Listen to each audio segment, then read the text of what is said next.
I'd like to begin by thanking Dr. Hora, Jan, and Anne, and particularly Charles Gorgie, who read over the paper and made some very valuable comments. Do I have to thank them again? Okay. I do have a handout that I prepared that should be outside. It's about the salient features of non-spiritual and spiritual maturity. The paper is entitled, asks the question really, do we mature? So before I begin the paper, I would like to take a very unscientific survey and ask a few questions of you. How many people believe they are mature? Oh, God. Great. How many people believe they are immature? How many people believe they are in the process of maturing? Great. Now we can consider the topic, do we really mature?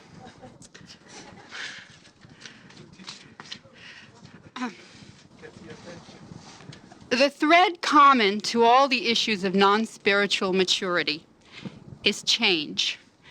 And change, we will see, is dualistic. It is both good and bad. Flowers mature to radiant beauty, but they wither and become trash. Animals and people also reach beautiful forms, but are vulnerable to decrepitude. Underlying the idea of change is the idea of incompleteness. The Oxford Dictionary defines incompleteness as not fully formed, not whole, wanting, or lacking. We never seem to reach a state that is fully satisfying. We are always moving on to another state of maturity, striving to be a bit more mature or complaining that we're not mature enough. Even in the process of maturation, as we move from one level to the next and can look back on our states of lesser maturity, we are still not satisfied. It's always a little good and a little bad. The Buddhists call this samsara, the endless cycle of life to which humans are subject. It is the insecure and precarious state of change, of dualistic thinking. But spiritual maturity must be different.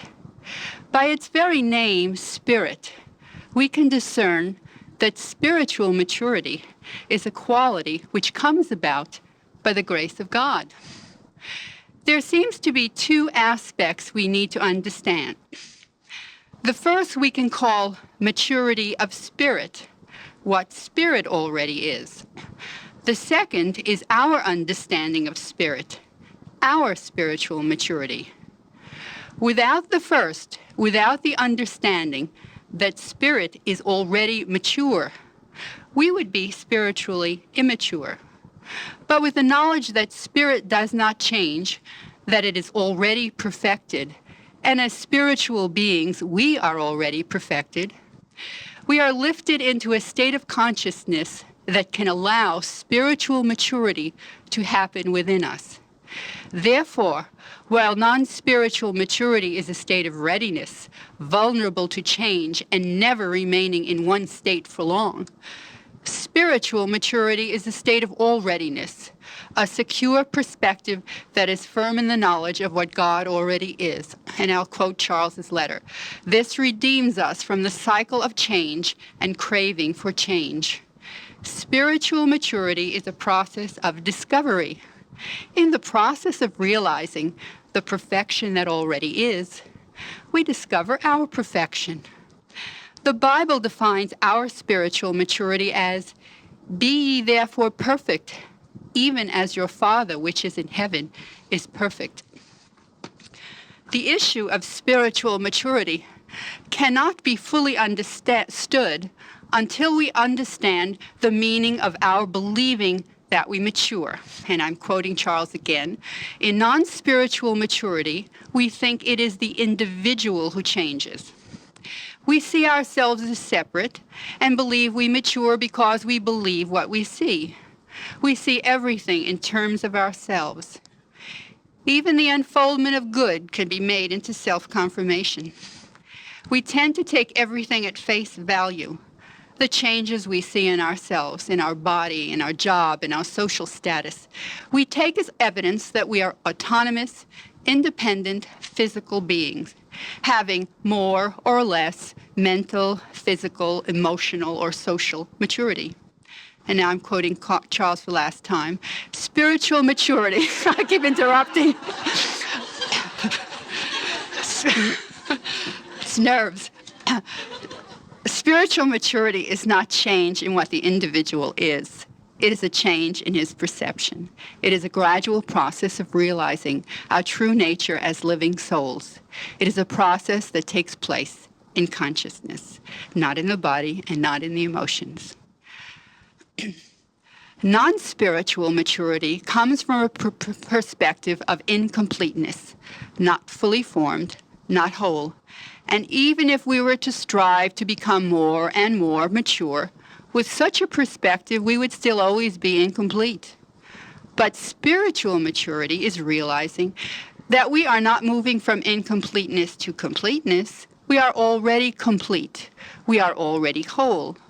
What is needed is the expansion of our vision, and in so doing, shedding the ignorance that limits us from seeing the already all-rightness of spirit.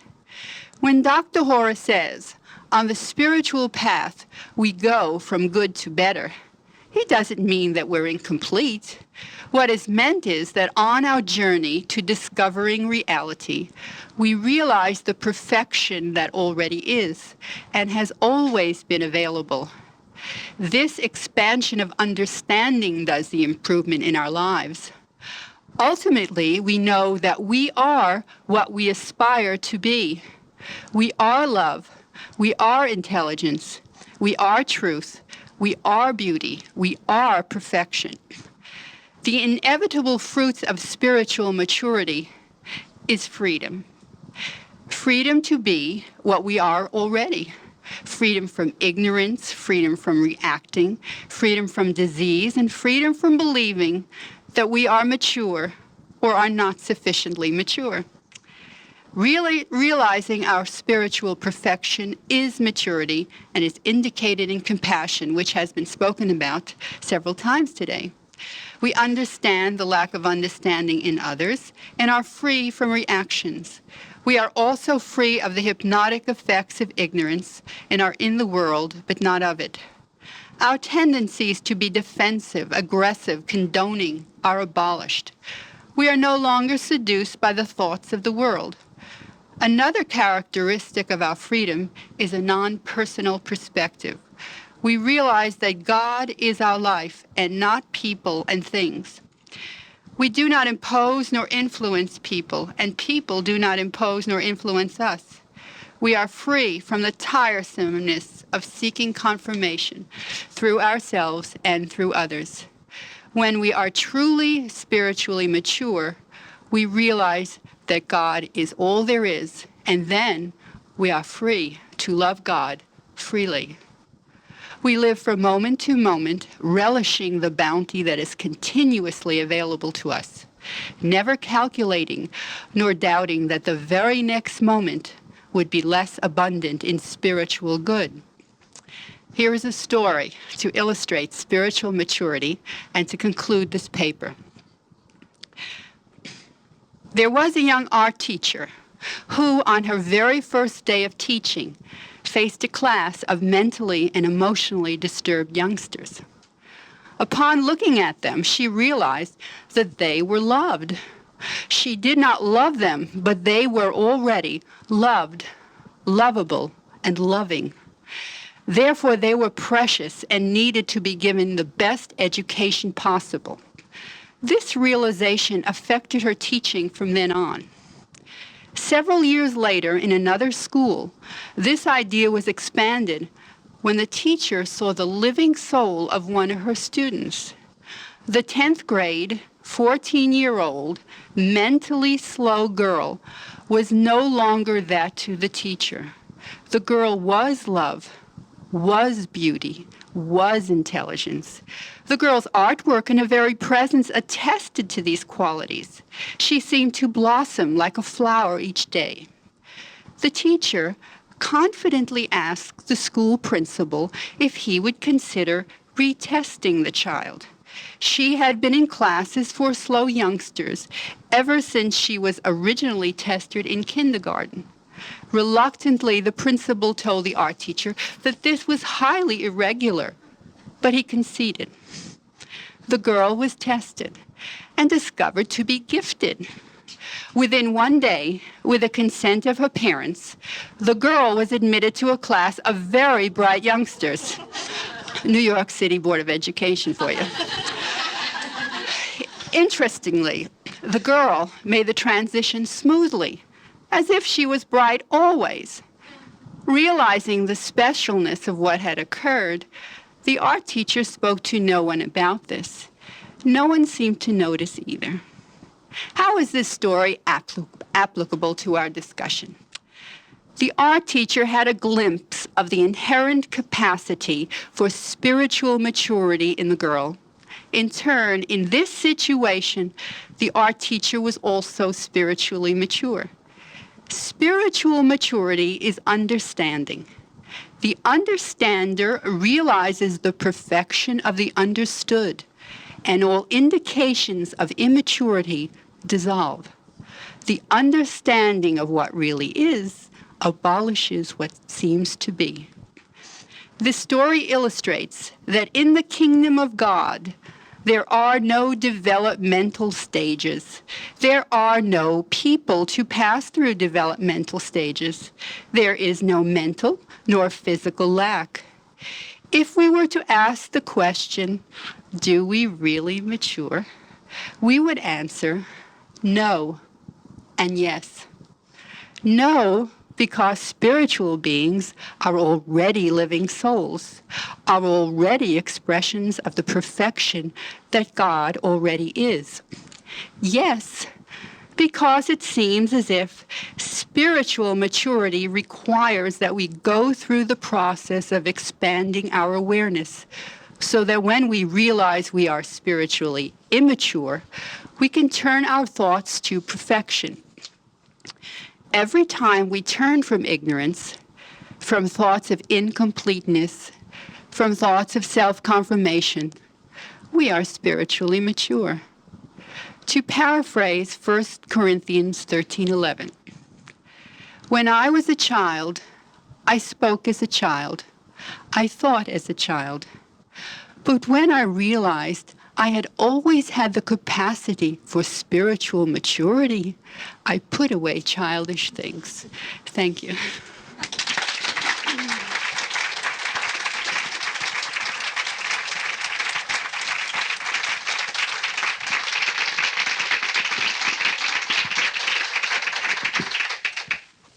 Thank you, Roberta. We would like now to spend the time we have together in maybe getting deeper into the issues that we already have started today and that Roberta has reminded us of, and harvest the fruits of this day rich of ideas and insights. And would you come up here again?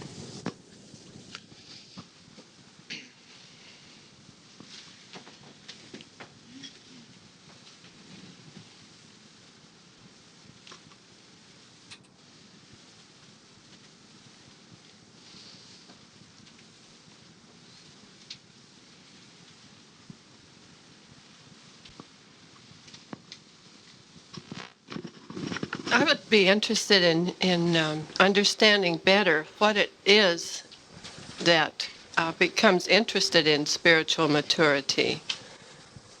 We said something this morning that the ego does seem to be able to ask other questions than the dumb questions. Is it the ego that actually can become interested in spiritual maturity, and then spiritual discernment grows, or where does it begin?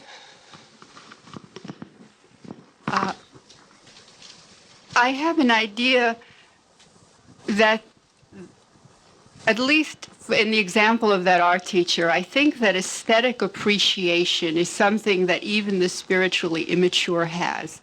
We all appreciate beautiful colors and beautiful lines and things of aesthetic nature. And I think that that is a beginning that bridges the gap between spiritually immature to spiritually mature. It isn't everything, but it is a beginning. We start to see things and appreciate things. And in the process, from going to seeing the visible, we start seeing the invisible.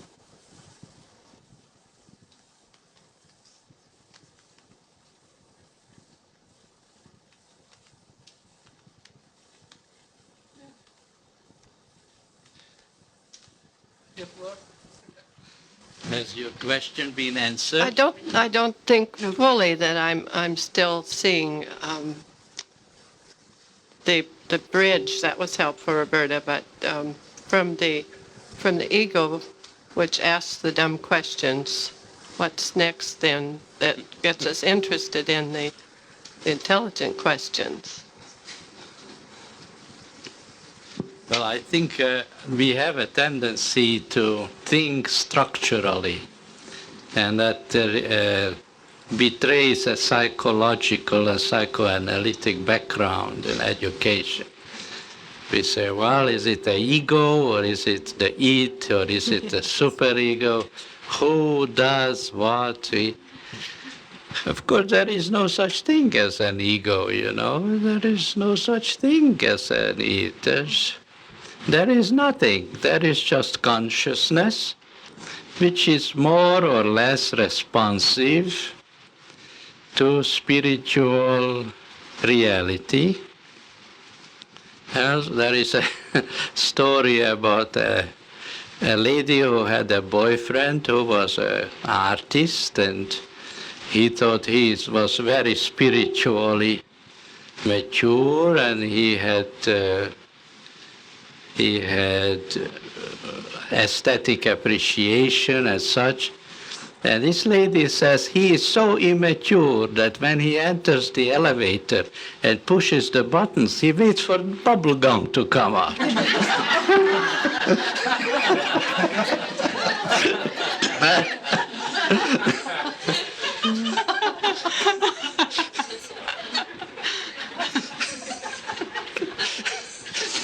So it doesn't help to think structurally, is it?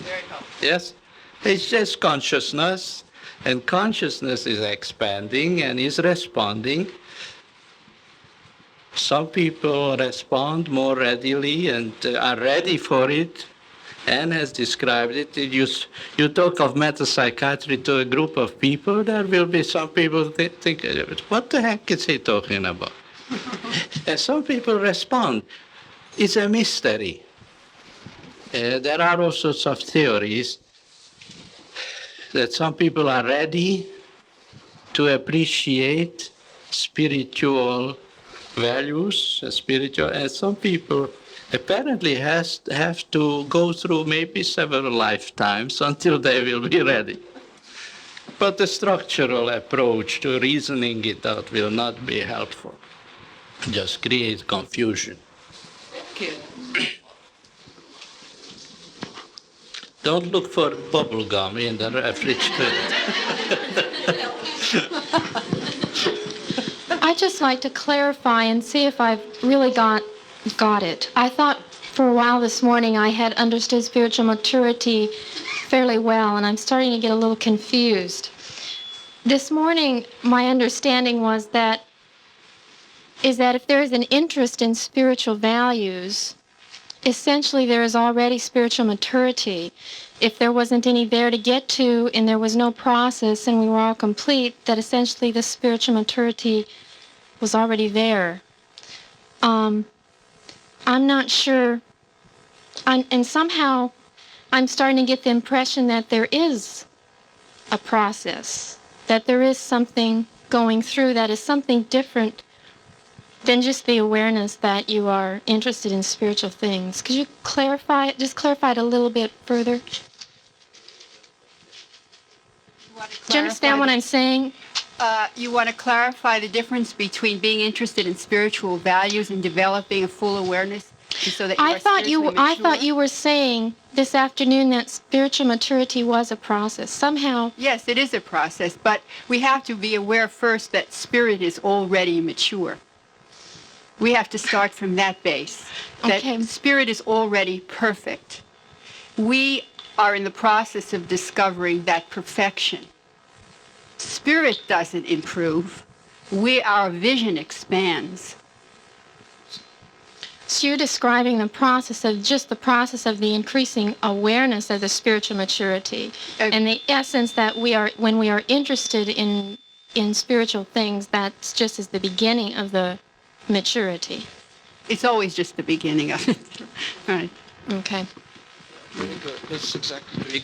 We could speak of an evolutionary process of consciousness. Both collective and individual consciousness can be seen as evolving towards ever broader awareness of divine reality, which is spiritual. And it's possible that the Darwinian theory of evolution is just a symbolic representation of the real evolutionary process, which is actually the evolving consciousness capable of becoming aware of spiritual reality. Man evolves in consciousness. And that is the hope of the world, otherwise we are really doomed. So that ever-evolving consciousness, would that keep occurring also in, say, for instance, consciousness of the Buddha or the Christ? So in other words, they still are learning and advancing and evolving to wider understandings. We haven't received any reports lately.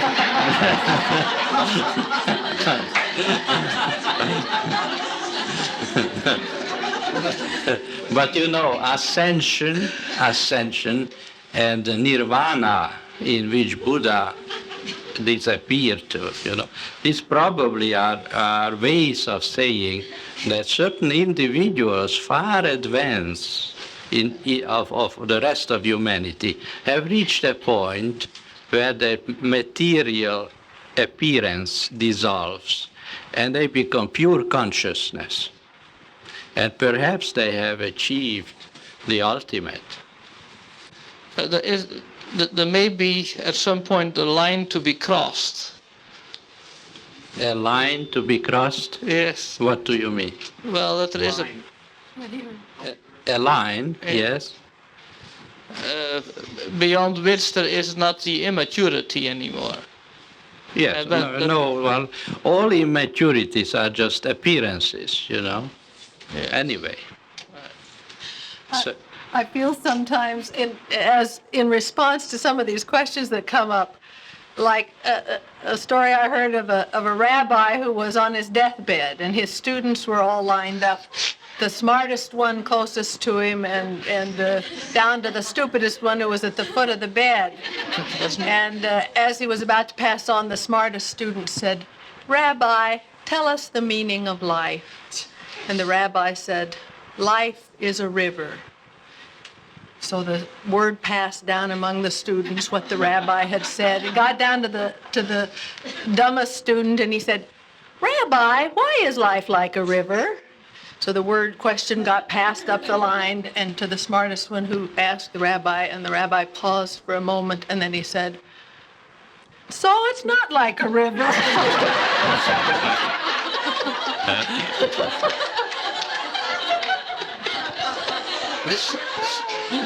So it's a process. It's a process.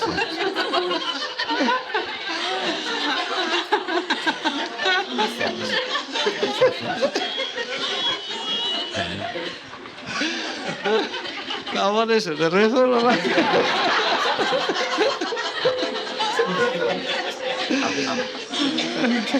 would you like to hear another rabbi story?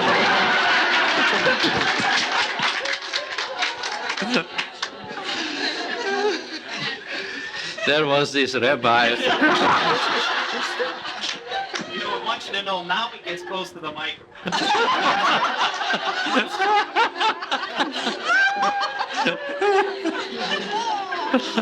This has to be preserved for eternity.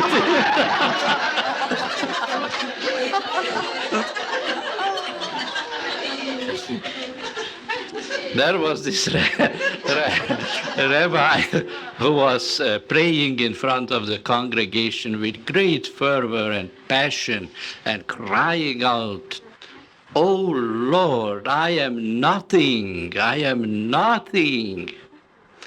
And to his side there was standing the cantor, and this cantor was following him and was crying out, "Lord, I am nothing, I am nothing." And on the other side there was the janitor standing. And when he heard them praying this way, he started yelling and screaming louder, "Lord, I am nothing, I'm nothing." And the cantor goes to the rabbi and says, "Look who is nothing."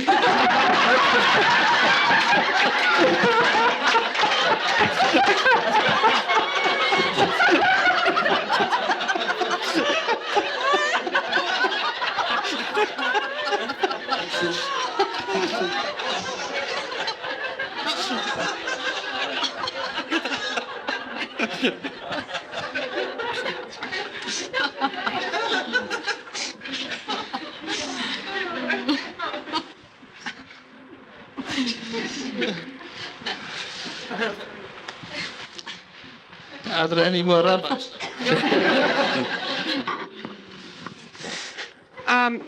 Dr. Hora, you spoke this morning about validating our spiritual growth by harmonious prospering. And I still can't get away from the idea of personal reward as a motivation for study and growth. How it seems confusing that we wouldn't mix that up with a personal reward. I'm still unclear as to what the final... it would seem we have to get away from an awareness of reward altogether, even from being aware of our own prospering. You often speak the love of being loving as just in this purest sense without measuring what that brings into our life.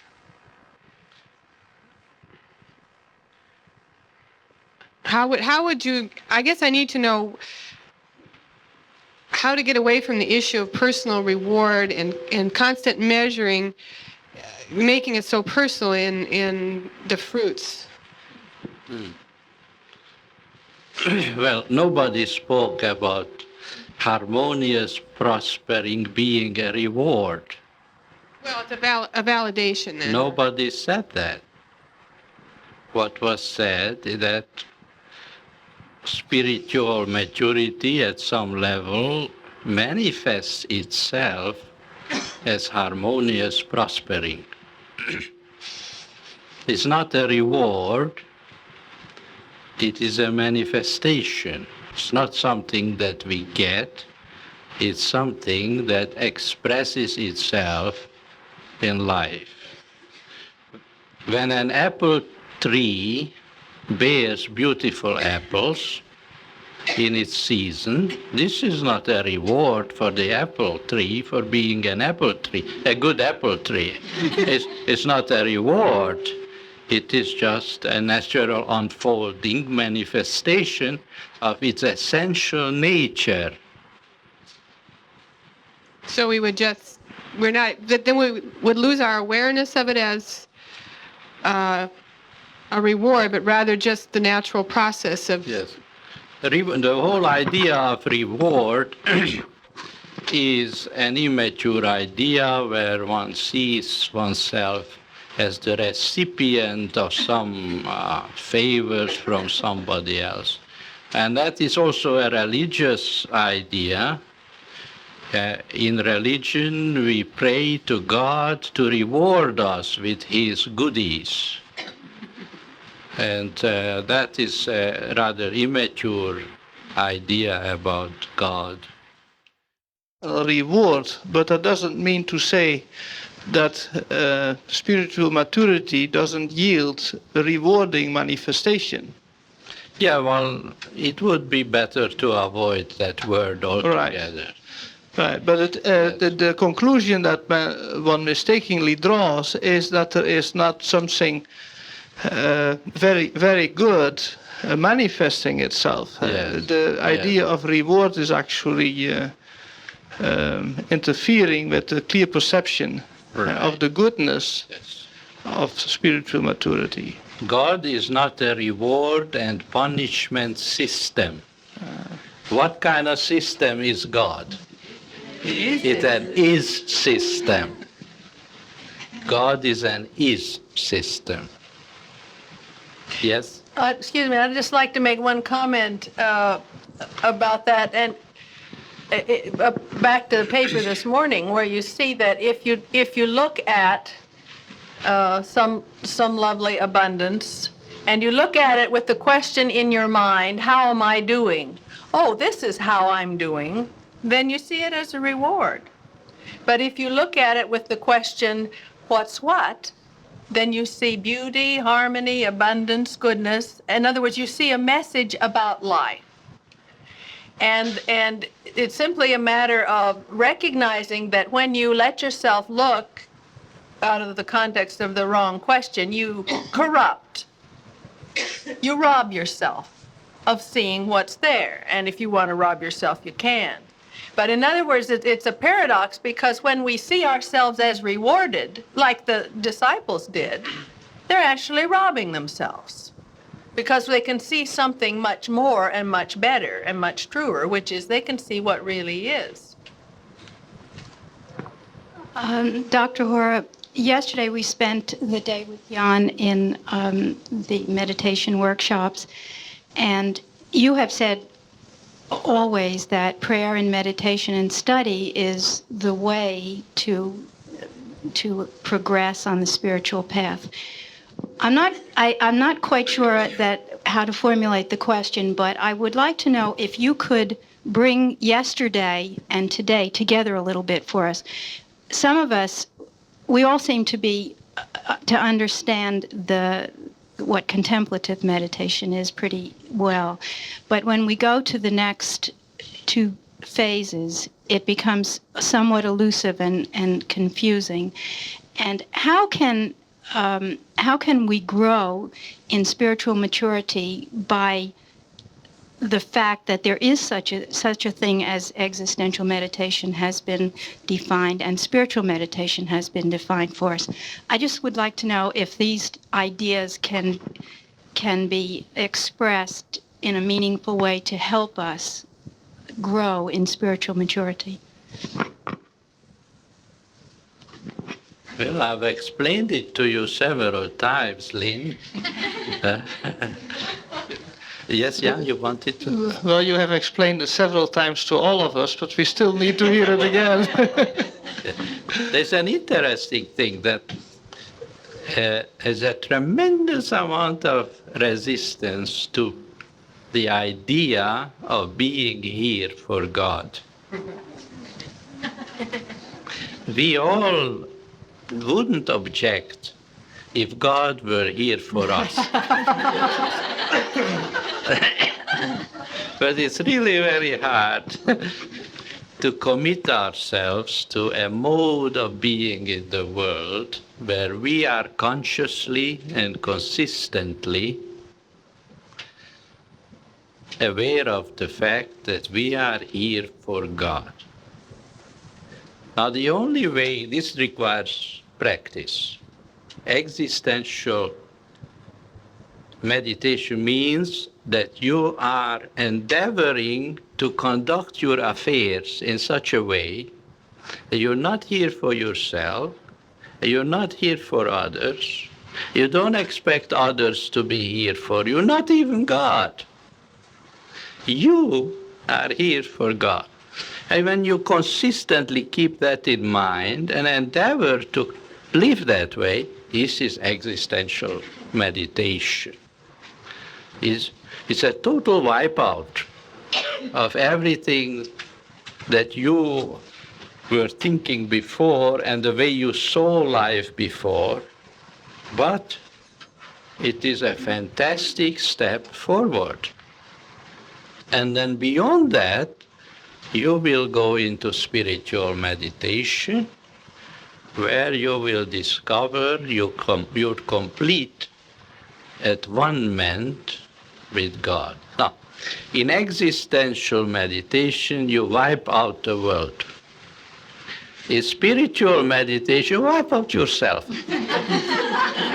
It's so very simple. As the Zen master said, erase yourself utterly. And all that is left is the good of God.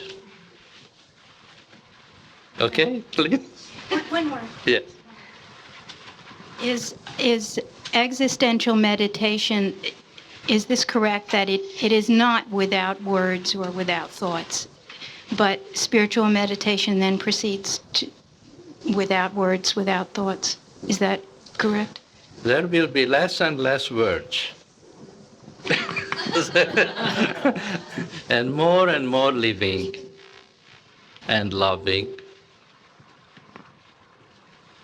and prospering. Yes. I'd like to comment that the tulips have been such a beautiful silent sign of the presence of beauty and of being here for God. Each time they were moved, they were rearranged and beautiful in every arrangement. And I thought that fits the statement that we've been making about spiritual maturity in many ways. They are just there to be beautiful in whatever way that they fall. That reminds us of Buddha's flower sermon. You read about the Buddha giving a sermon in front of a vast crowd, standing up and saying not a word, but holding up a flower. That's a flower sermon. See?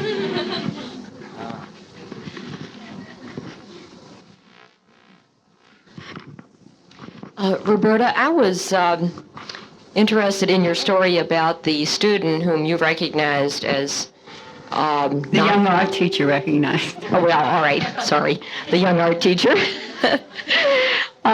Recognized as having some ability and not being belonging to the slow learners. But would all of the children in the class potentially be able to advance also if maybe they were ready? Or this is in kind of connection with a question which came up at the Lake Arrowhead conference, and Dr. Hora wasn't there to answer it. I had given a paper on someone who was mentally retarded, and the question we wanted to ask you, Dr. Hora, was what is the meaning of mental retardation? And because we decided that really there is no such thing. And so I thought also in this class of yours that all of the children would really be capable of advancing as this one student did. Is that so? I'm sure they all would be, but the issue is perhaps they weren't ready. And at that time, the teacher wasn't even aware that she was a student of spiritual values. Mm-hmm. I really don't know about mass healings. I only one at a time. One at a You gave away the identity of that teacher. I guess I did, didn't I?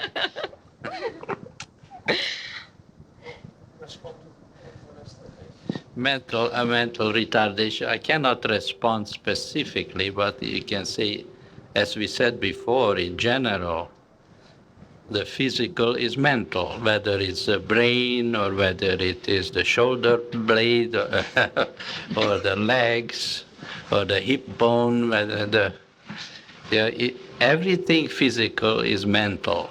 And one day, the day will come when we will understand that. And doctors will understand it. And then we shall see Christ-like healings taking place in the world. But our understanding now and our ability to discern wholeness, to behold wholeness, is still very limited. Well, is it helpful to, if you're working with someone who has, say, been diagnosed as mentally retarded, to see them, as Roberta did with a student as whole and as not retarded, to see their spiritual being. And does that, say, assist in a healing? Well, as they say in Brooklyn, it couldn't hoit. Well, thank you, Dr. Hora. But the whole environment, the family would have to be helped to transcend that which meets the eye and that is which is so disturbing to them, and learn to keep their focus on divine perfection, as Roberta brought it out. Be ye therefore perfect even as your Father in heaven. This means you must see perfection right there where imperfection is screaming and provoking your mental preoccupation. Yeah. George Ziller has informed me that if I ask this question, Jan is immediately going to refund my money and send me back to Montana. No chance.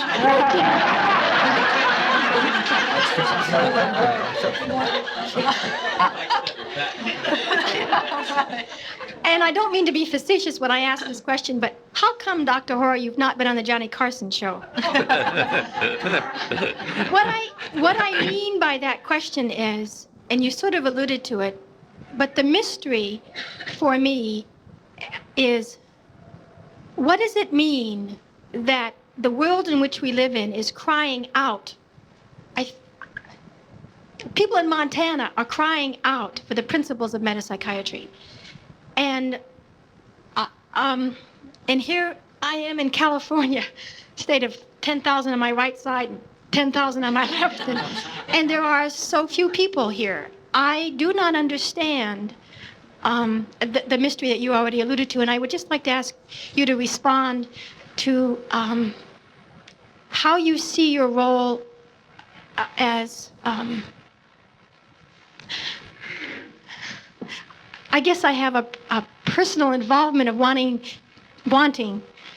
to see you as some sort of an evangelist. You know, you'd make a great Billy Graham.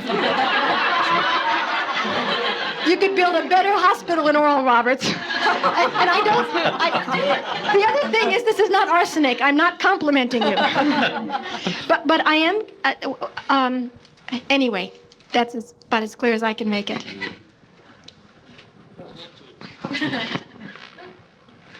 Well, I'm not even here. But the principles of metapsychiatry. They are here. They are here. Thank God for that. Thank God. And how can we be more helpful for others to come to see what we have the privilege of seeing and hearing? Jesus said, the harvest truly is plenteous. Pray to the Father that he would send more laborers. And we cannot do this with a mass approach, you know. And the more clearly the truth is presented to the world, the fewer people are really interested.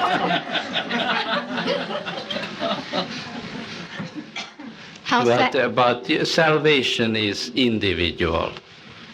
And everyone has to work out his own salvation in solitary communion with God. And these mass movements don't do much good anyway. It's been going on for thousands of years, and there is very little to show for. Yeah, Charles wants to say something. Yes, I understand the intent of the previous question as really acknowledging that metapsychiatry is so valuable, and then wondering that so few people seem to be interested in it, and there's a wish to extend it or to see it be extended. And of course we understand that proselytizing only makes things worse and contaminates the message. However, I do remember your saying once that more and more people are seeking enlightenment. And I'd like to ask if you perceive a general evolution in consciousness taking place And specifically in terms of psychotherapy, perhaps not in our lifetime maybe, but having to evolve closer to the recognition of the value of spiritual principles and qualities in the healing process, and are we just participating in the beginning of such an evolution? Definitely, Charles. It's so. That is so, and we don't know how far it will go. But it is a higher intelligence working. It is quite noticeable because all the insights which are occurring year after year and month after month is none of our doing. It is just happening. And so we are really just instruments of an invisible force expressing itself ever more clearly about reality. It's a great blessing and perhaps a privilege. Yes. Something that I really have had a real hard time understanding for years is this expression that the answer is in the prayer. And the minute you ask, it is yours at the level that you understand it. Also, it goes beyond that. It's yours even before you ask. And yet I hear Jesus says you must ask to receive. This has always been rather confusing to me. Well, perhaps asking is just another way of saying without receptivity there is no receiving. See, the Bible says, to them that received him gave he the power to be the sons of God. So what is probably going on in the world is an ever-increasing receptivity to the truth. Yes? Did you want to say something? You're just playing with your radio. Okay. The issue, a very important issue, is receptivity to the truth which is coming through. Of course, this receptivity is very shaky with most of us.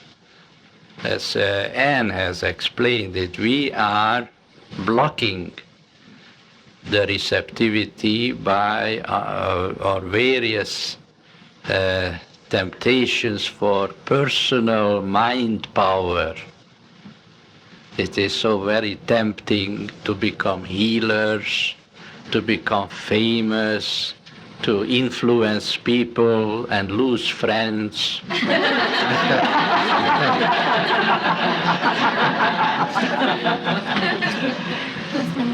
And confirm ourselves, self-confirmatory ideation. These two factors are the greatest obstacles. Self-confirmatory tendencies and the four horsemen. Do we all know the four horsemen? Maybe we'll speak about them tomorrow. Dr. Hora? Yes. I have been noticing that as the questions are each asked, it seems that whenever we ask a question or we make a comment, that we are really revealing what portion of the appearance we are buying as reality at that moment. Is that correct? Yes, absolutely, of course.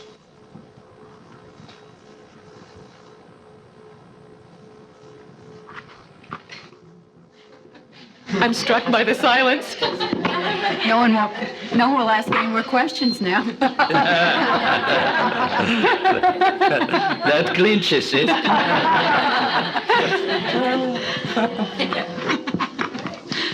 We spoke earlier about the physical as mental. Oh, you did, I didn't. Would you address what sleep is as a symbolic structure? And as this process of spiritual maturity takes place, is there a less need for it? Well, sleep is falling asleep is practicing to die. We're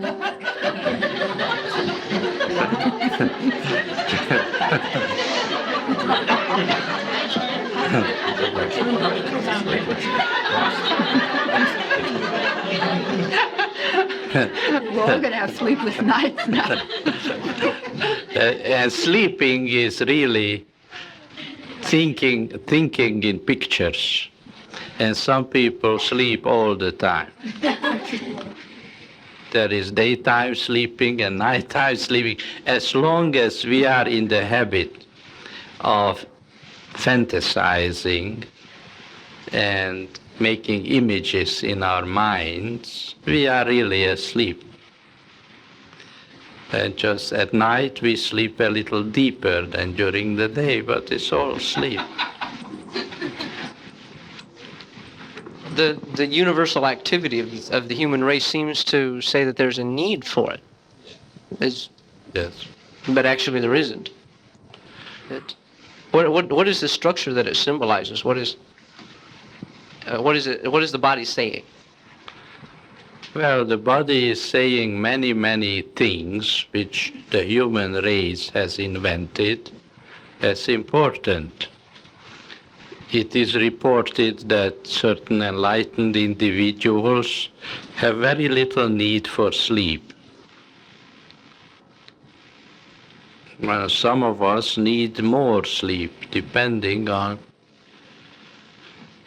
how clear the consciousness has become, or how much coffee we are drinking.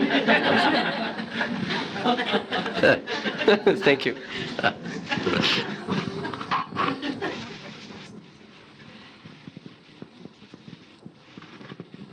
Would it depend on our need to escape? How much sleep we need? Oh, definitely, yes.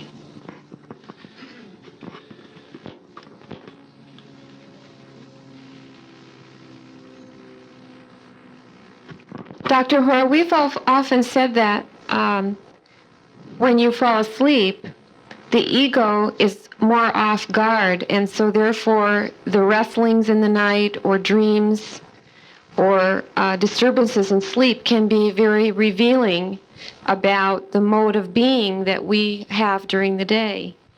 So if we were not to sleep, we would be on guard all the time and only see ourselves as the ideal idea that the ego would want, it seems. So does sleep have that purpose then, to leave us off guard so that we can hear the inner stirrings and conflicts that will drive us towards seeking?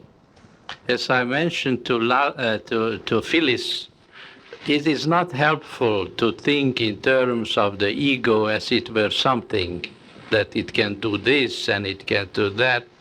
There is really no such thing as the ego, an autonomous ego. It is just a fiction. So it is more helpful to think in terms of consciousness. More enlightened or less enlightened, more awake or less awake consciousness. And in our dreams, we translate our mental garbage thoughts into pictures. And these pictures can be pleasant or unpleasant. And then we say, I had a nice dream, or I had a nightmare. But this is just consciousness. Thank you. You're welcome.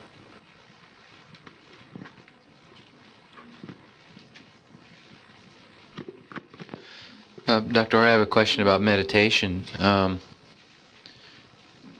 I think the idea is that meditation is an activity, or, well, we talked about meditation and prayer and study as being vehicles to greater understanding. But when you were talking about meditation, I got the sense that you weren't describing meditation as a specific sitting down in a chair kind of activity, but meditation and prayer and understanding becoming an integral part of life, so that our life becomes a meditation rather than a specific activity. Right. Yes. And it's not an activity, it is a devotion. The devotion of, we are devoting our attention to certain issues. So that at some point the act of sitting down in the chair making that effort is just a beginning. Right. But ultimately it's a part of making our entire life a devotion to That's God right. and spiritual ideas That's and right. values. Yes.